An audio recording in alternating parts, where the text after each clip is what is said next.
おはようございます。今回はこのドライバーの落とし傷を目立たなくしてくれという依頼です。フローリングに物を落として傷つけてしまうことありますよね。どうやって直していくか詳しく解説しますので、ぜひ最後まで見ていってください。では行ってみましょう。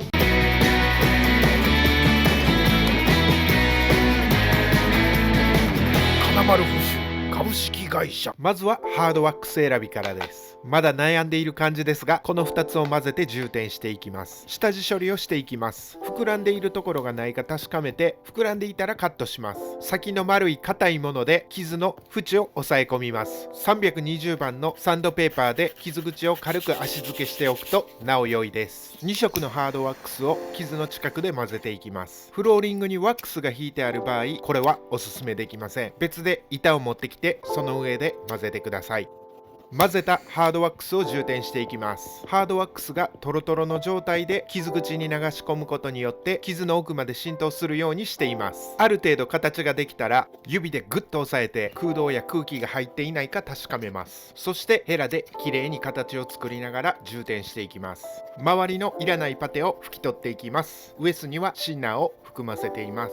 320番のサンドペーパーで形を整えていきます。力を入れてしまうとパテの部分はやっぱり弱いのでへこんでしまうので、軽めに回数で研磨するようにしています。パテを充填するとききれいに形を作ってなくて少し持っていたり、拭き取るときにきれいに拭き取っていなかったりすると、軽めにささっとの研磨で形ができないので気をつけてください。パテの部分にジェル状瞬間接着剤を薄く塗ります。これはラッカーで色をつけるときの表面保護になります。アルテコスプレープライマーで硬化させて研磨します。これは接着剤を削り切らないように気をつけてください。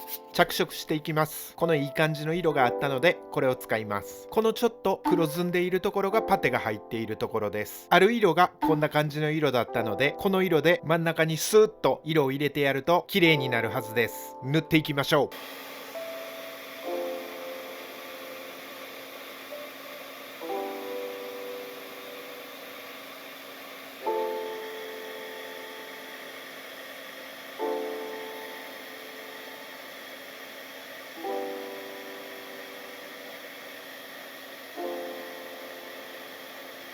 いい感じですね。シンプルな着色で綺麗になると楽ですね。マスカーで養生していきます。傷が複数枚にわたってる時も1枚ずつツヤを合わせていくと合わせやすいです。まず研磨跡を消すためにシーラーを拭いていきます。乾燥したら表面を整えるために軽く研磨します。ペーパーの番手は600番ぐらいでいいと思います。次にツヤ調整をしていきます。スプレーの吹き方についてはプロが教えるツヤを均一にするスプレーの吹き方の動画をご参照ください。養生を外して完成。いい感じですね。もう少し近づいて見てみましょう。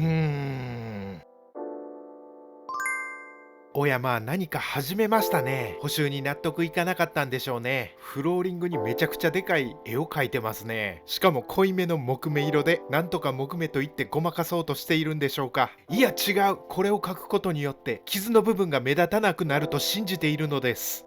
そこまで気にするほど悪くなかったと思うんですけどね、あの補修。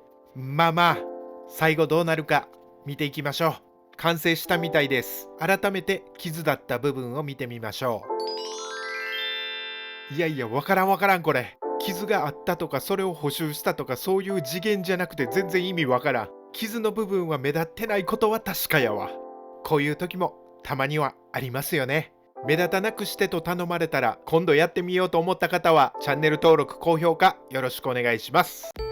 ご視聴ありがとうございます。ぜひチャンネル登録とグッド評価よろしくお願いします。